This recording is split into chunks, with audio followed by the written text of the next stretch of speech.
안녕하십니까. 2022년 4월 24일 최병무의 팩트 시작하겠습니다. 자, 검찰 수사권의 단계적 박탈. 거의 확정적이죠. 여야가 합의를 했기 때문에 아마 다음 주에 국회 본회의를 통과한다고 합니다. 그러니까 지금의 검찰은 결국 시한부 생명이 되는 셈이다. 무슨 얘기냐면 현재 6대 범죄 수사권으로 제한이 돼 있죠. 그런데 이것이 이제 다음 주에 법안이 통과돼서 5월 3일 날 그 국무회의에서 공포가 되면 한 열흘쯤 뒤에 이제 시행이 될 것이고, 근데 시행을 4개월 유예를 해놨기 때문에 그러면 6대 범죄에 대한 수사권을 검찰이 가지고 있는 것은 4개월 정도고 앞으로. 그 다음에 9월 중순쯤 되면은 이제 6대 범죄 중에서 2대 범죄로 줄어듭니다. 그러면 이제 부패 경제범죄 수사만 하고, 그리고 나서 6개월 내에 이제 중수청에 관한 법안, 근거 법안을 만들고, 그 다음에 1년 내에 중수청을 출범시킨다. 그렇게 되면 2024년 3월쯤에 이제 검수완박, 검찰 수사권의 완전한 박탈이 이루어진다. 물론 그 이후에도 경찰 수사한 것에 대한 보완 수사권은 가지고 있지만, 그거는 그야말로 보완 수사권이고 검찰이 직접 수사할 수 있는 건 아무것도 없다. 이렇게 보면 이제 사실은 시한부 생명이다, 현재의 검찰은. 이렇게 말씀드릴 수 있습니다. 물론 그 중간에 중수청이 정말 생길까? 그것도 나중에 제가 별도로 말씀드리겠습니다만은 굉장한 의문이 있습니다. 만약에 여야가 합의한 중수청이 생기지 않는다, 그 기한 내에, 그렇게 되면 결국 이 모든 범죄에 대한 수사권이 경찰로 넘어가서 경찰은 허덕허덕대고 그렇지 않아도 수사 역량이 제대로 없는데, 이 상황이 돼버리면 민주당 황운하 의원이 얘기했듯이 수사 증발이 되는 겁니다. 그렇게 되면 이제 이른바 범죄자는 활개치고 돌아다닐 수 있는, 그 중에서도 특히 중대범죄자, 그게 결국 문재인 정부 사람들에 많이 있지 않겠습니까? 지금 집권을 했기 때문에 문재인 정부 사람들이 노리는 게 바로 그것일 수도 있다. 이래서 이제 검수완박 내지는 검수단박의 문제점을 계속해서 얘기를 하고 있는 거고, 그 부분에 권성동 국민의힘 원내대표가 섣불리 합의해준 데 대한 비판의 목소리가 높아지는 것도 바로 이런 점 때문이다. 이런 측면 때문이다. 이런 겁니다. 자, 여하튼 이것 때문에 검찰은 아수라장이죠. 지금 어수선합니다. 수뇌부는 총사퇴했죠. 이렇게 되면 이제 검찰 수뇌부를 이제 결국 윤석열 대통령이 취임 후에 모두 임명해야 되는 상황인데, 그거 임명할 권한을 쥐었다고 윤석열 대통령이 좋아할까요? 왜냐면 의미 없는 검찰 수뇌부니까. 의미가 아주 없다고 할 수는 없죠. 기소권을 가지고 있으니까. 그러니까 그냥 기소만 하는 겁니다. 그러니까 기소청, 검찰청이 아니고 기소청 같은 거를 이제 임명하는 셈이죠. 물론 앞으로 4개월, 그 다음에 앞으로 한 2년 가까이 이제 부패 경제, 이건 수사할 수 있는 거니까. 그러니까 그것도 의미를 갖는다 할 수도 있지만, 어찌됐든 간에 우리가 지금까지 판단하고 있던 검찰의 개념은 사라진다. 그러니까 어수선하고, 검찰의 운명이 이렇게 바뀌는가. 자, 그런데 우리가 한번 이런 거 생각해 보시죠. 3년 전입니다. 2018년 1월 달에 보면 이때 청와대가 검찰개혁이라는 이름 아래 사실상 검찰 수사권, 그때도 거의 절반 이상 박탈하는 셈이었는데 그걸 발표한 적이 있습니다. 국가정보원의 대공수사권, 이걸 경찰로 넘기고 검견 수사권 조정을 하고 검찰의 직접 수사를 축소한다. 거의 그대로 됐죠. 그래서 검경 수사권 조정에 따라서 현재 검찰이 6대 범죄만 수사하게 된 것은 작년 1월 1일부터입니다. 1년 조금 더 지났습니다. 아직 그게 어떤 효과, 어떤 성과를 이뤘는지, 아니면 큰 해악을 끼쳤는지에 대한 평가조차 이루어지지 않은 상태에서 정권 교체가 되고, 그리고 이제는 급기야 검찰 수사권을 단계적으로 박탈하는 사태까지 벌어진 겁니다. 이때도 보면, 사실은 경찰은 경찰로 대폭 수사권이 넘어오는 데 대해서 상당한 정도의 기대감을 보였었고요. 그렇지만 검찰은 그때까지만 해도 검찰 수사권이 완전히 없어지는 건 아니니까, 그러니까 좀 말을 아껴가면서 그냥 불만을 얘기하는 정도였는데, 지금은 완전히 다르다. 검찰 지휘부가 총사퇴하는, 그러니까 검찰총장과 전국에 있는 고검장 다 사퇴하는 이런 일은 사상 초유고, 왜냐면 이거는 뭐 검찰이 없어진다 이거하고 같은 의미니까. 자, 그러면 대검은 이 중재안을 뭐 수용 불가를 외치고 있지만 대검이 여기에 어떻게 제동을 걸겠습니까? 걸 수가 없습니다. 그래서 정치권이 담합을 해서 공직자, 선거, 이 대부분은 결국 정치인들과 공직자들이 좋아지는 거죠. 범죄를 저지르는 정치인들과 공직자들. 좋아진다는 의미는 뭐 완전히 수사를 안 받는 건 아니죠. 수사는 경찰에서 받아야 되니까. 그러나 경찰은 소위 지능범죄에 대처하는 역량이 떨어진다. 그렇기 때문에 검찰 수사를 피하면 일단 휴 살았다. 뭐 이런 분위기입니다, 거의. 물론 앞으로 경찰이 수사 역량을 대폭 높이고 또는 윤석열 당선인이 검찰의 베테랑 그 수사 경찰들을 뭐 정말 육성을 하든가 한 곳에 모아서 뭐 거의 과거 대검 중수부 같은 역할을 할 수 있도록 한다면 정치인들과 공직자가 좋아할 일 없겠죠. 그거는 이제 윤석열 대통령의 몫이고, 어쨌든 현재까지는 자, 대검으로서는 그래도 마지막 순간까지 포기하지 않겠다 뭐 이런 분위기이기는 합니다. 그게 이제 결국 자 28일이나 29일에 국회 본회의에서 통과가 되는데 그때까지 여야를 설득하고 뭐 큰 틀을 바꾸기는 어렵겠지만 법안 조문화 작업 같은 데에서 뭐 조금이라도 더 검찰 수사권, 보안 수사권의 뭐 폭이라도 조금 더 넓혔으면 하는 그런 기대 가지고 있지만 제가 보건대는 어렵다. 자, 그러면 제가 아침에 윤석열 당선인이 이 문제에 관해서 어떤 생각을 가지고 있느냐 그 유튜브를 해드린 적이 있는데, 배현진 당선인 대변인이 조금 전에 이런 얘기를 했습니다. 윤석열 당선인이 취임 이후에 헌법 가치를 수호하기 위해서 대통령으로서 책임과 노력을 다할 것이다. 윤 당선인은 일련의 과정들을 국민들이 우려하시는 모습들과 함께 다 듣고 잘 지켜보고 있다. 이렇게 얘기했습니다. 이거는 대책을 세우고 있다 이렇게 받아들일 수도 있지만 기본적으로 본인이 취임하기 전까지는 이 논란에서 빠지겠다 이런 거 아닌가요? 그렇게 보면 일부 법조계 사람들이 자 윤석열 당선인 입장을 밝혀라 라고 얘기했던 곳에서 나는 입장 안 밝힐 거야. 그러니까 검찰의 마지막 기대마저 없어졌다. 이렇게 이해하시면 되겠고요. 그럼 왜 그럴까? 그거는 어차피 윤석열 당선인으로서도 이 논란에 끼어든다고 해서 뚜렷한 대책이 없습니다. 그러니까 본인은 이걸 기정사실로 받아들이면서 대책을 마련하는 거. 그건 제가 아침에 말씀을 드렸죠. 아마 그런 쪽으로 모색을 하고 있는 것이 아닌가 이런 생각이 들고요. 자, 그러다 보니까 검찰 내에서는 검찰총장 출신의 윤석열 대통령에 대해서 배신감을 토로하기도 합니다. 심지어는 이런 얘기들이 있다고 합니다. 중재안 내용을 보면 결국 검찰 구성원 대다수는 버리고 소수의 특수부 검사들만 중수청에서 계속 수사를 할 수 있게 남겨둔 것 아니냐. 그러니까 특수부 검사 일부만 챙기고 나머지 검사들은 다 버린 거 아니냐. 이제 이런 불만까지. 그러니까 윤석열 당선인에 대해서 서운하다 내지는 검찰을 배신했다 뭐 이런 얘기까지 나오고 있는데, 이거는 굉장히 감정적인 얘기로 보이고요. 제가 아까 말씀드렸듯이 윤석열 당선인 아니라 누구도 국회에서 다수 의석을 발판으로 해서 이 국회의원들이 여야가 합의해서 짝짝꿍으로 법을 만들면 방법이 없습니다. 물론 윤석열 당선인으로서는 권성동 원내대표한테 이거 합의하지 마라 이렇게 할 수 있는데, 그거 합의 안 해도 민주당이 뭐 172석을 가지고 있으니까 민주당 마음대로 그냥 밀어붙이면 대통령으로서도 어쩔 수가 없다. 그러나 이제 만약에 이걸 5월 9일까지 밀어붙이면 어쩔 수 없지만 5월 10일 넘어가면 거부권을 행사할 수는 있죠. 그러나 지금 윤석열 당선인이 취임하기 전에 밀어붙인다는 거 아닙니까?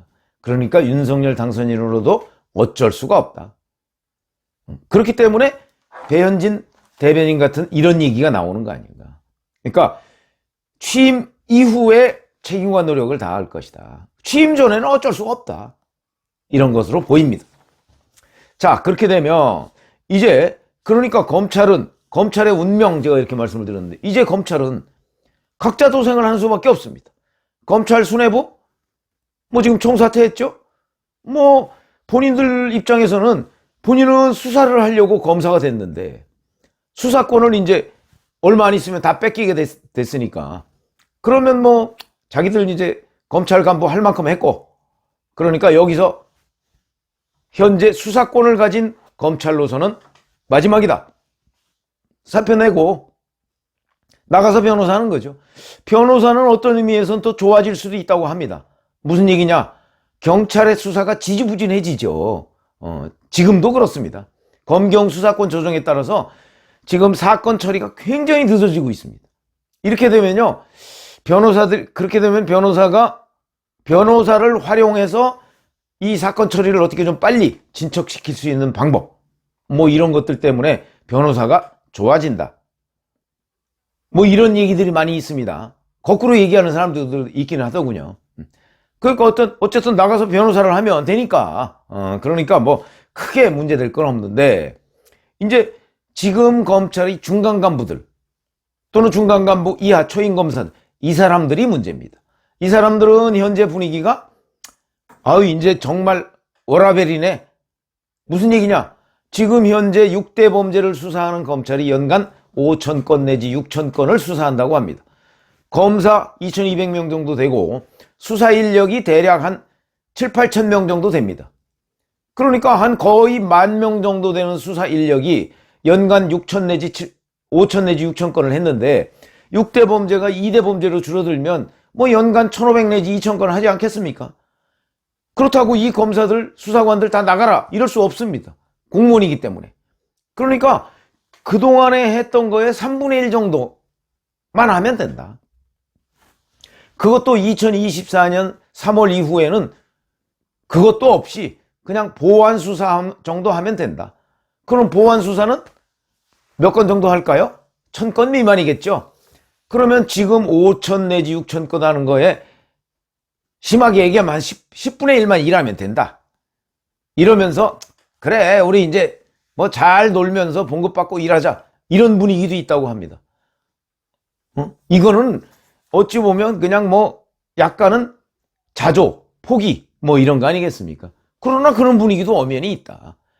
그러니까 자기 길을 앞날을 모색하기 전에 그동안에 어떡하느냐 뭐 이런 겁니다. 그런 기류가 있지만 또 일부에서는 그게 아니고 자 우리는 수사를 하려고 들어왔기 때문에 중수청으로 가자 그러면 중수청 설치되면 근데 중수청 아까 제가 말씀드렸죠. 솔직히 말해서 언제 설치될지 잘 모르고요.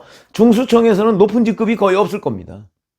중수청은 거의 경찰 직급하고 비슷하게 만들어 놓을 가능성이 있는데 그렇게 본다면 현재 검찰 최소 뭐 상급 공무원 대우 정도는 받고 있는데 일반 검사도 중수청에 가서 그 정도 대우를 받기가 어렵다. 다만 이런 거 하나 기대는 걸고 있다고 합니다. 윤석열 대통령이 취임하면 이런 사정을 잘 알 테니까 중수청의 직급을 좀 상당히 높여서 현재의 검사들이 거기에 대거 진출할 수 있도록 또 현재의 검찰 수사관들이 대거 중수청으로 진출할 수 있도록 그러니까 현재의 검찰이 모자만 바꿔 쓰는 형태로 중수청으로 옮겨가는 이런 걸 윤석열 대통령이 만들어줄 것이다. 이런 기대도 있기는 합니다. 그러니까 그럴 경우는 지금 현재 검찰과 또는 검사와 검찰 수사관 상당수가 중수청으로 옮겨가는 것을 지금 염두에 두고 있다. 이런 것들을 실제 만나보면 그렇게 얘기합니다. 뭐 우리로서는 그렇게 할 수밖에 없는 것 아니냐. 이런 얘기가 있고요. 그 다음에 일부는 이참에 그냥 검사 때려치우고 변호사 활동을 하자 뭐 이렇게 생각하는 사람도 있고 그러니까 검찰은 현재의 검사는 뭐 사실상 해체 수준으로 가고 있는 것이고요.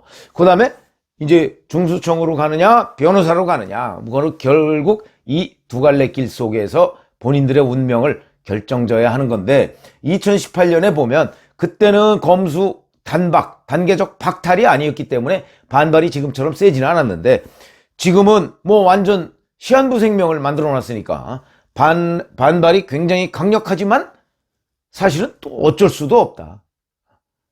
뭐 여야가 합의해서 법안으로 밀어붙이는데 뭐 헌법소원 이런 얘기를 하는데 그거 금방 결론 안 납니다. 그렇기 때문에 그거는 장기전이고 지금 단기전으로는 결국 자기네들 운명을 스스로 개척할 수밖에 없는데 단계적으로 박탈한다고 하는 정치권의 이 합의를 돌이킬 수 있는 방법은 없다. 그러니까 그걸 기정사실화 해가면서 윤석열 당선인은 윤석열 당선인대로 이제 수사 공백이 없도록 대책을 세울 것이고, 검사들은 또는 검찰 수사관들은 자기들의 앞으로 1년 뒤, 2년 뒤의 운명은 이제 스스로 결정을 해서 어디로 갈까? 변호사를 할까? 아니면 중수청에 이제 그때는 중수청의 이름이 뭐가 될지 모릅니다. 중수청 검사가 될지, 중수청 수사관이 될지, 그러면 지금 검찰 수사관은 중수청으로 가서 그럼 수사보조원이 될지 뭐가 될지 이름도 정해지지 않았습니다. 그런 쪽으로 직업 전환을 할지, 이런 게 다 미지수인 상황에서 정말 불안한 나날을 보내고 있지만, 그 전까지 완전 박탈이 되기 전까지 2024년 3월 정도죠. 그때까지는 일단 검찰 내에서 그냥 지금의 한 5분의 1 정도의 일만 해가면서 3분의 1 내지 5분의 1 정도의 일만 해가면서 자기들의 운명을 개척해 나가자. 대체적으로 지금 검찰 분위기는 이런 것이다. 물론 첫 번째 분위기는 자조, 절망 이런 거지만 두 번째 분위기는 그래도 우리가 여하튼 어떤 식으로든 우리의 운명, 나의 운명을 개척해 나가자, 이런 분위기라고 합니다. 그래서 제가 나라를 위해서는 검사와 검찰 수사관들이 적어도 본인들의 그 뛰어난 수사 역량, 이거를 사장시키면 곤란하다. 그런 점에서 윤석열 대통령 당선인도 사실 당선인 신분으로 있을 때는 어쩔 수 없지만 대통령 신분이 이제 5월 10일부터 되니까, 그렇게 되면 이 뛰어난 검사들과, 그게 꼭 특수부 검사가 아니더라도 그 다음에 뛰어난 검찰 수사관들의 수사 역량을 그냥 버리지 않는 것. 버리는 것은 정말 국가적으로도 손해 아니겠습니까? 그러니까 버리지 않도록 어떤 방법을 통해서든 이 부분을 대책을 모색해야 한다. 지금 모색하고 있을 거라고 저는 믿습니다. 그렇기 때문에 그걸 모색해야 한다.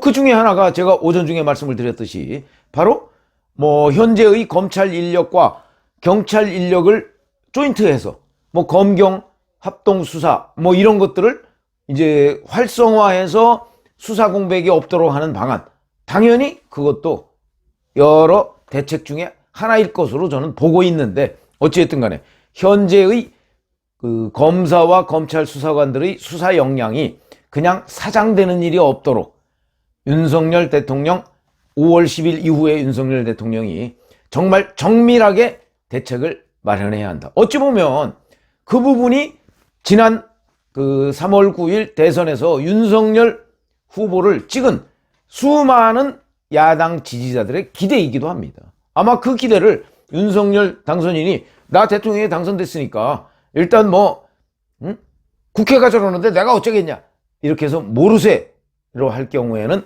아마 그 기대가 결국 윤석열 대통령 본인에 대한 지지 철회, 이렇게까지 저는 연결될 가능성이 매우 높다고 봅니다. 왜냐하면 윤석열 후보를 찍었던 사람들은 문재인 정부의 잘잘못에 대한 윤석열 대통령의 엄정한 수사, 물론 본인이 하는 건 아니지만 그게 있어야 한다. 아니, 전 정권의 잘못된 부분에 대해서 그건 시시비비는 가려야죠. 그런 기대가 굉장히 클 것이기 때문에 그 기대 또한 윤석열 대통령이 져버리면 곤란하지 않을까. 그런 차원에서 대통령이 대책을 세워야 되고, 오늘 배현진 대변인이 얘기한 취임 이후의 책임과 노력, 여기에 그런 내용들이 들어가야 한다. 저는 이렇게 생각을 합니다. 고맙습니다.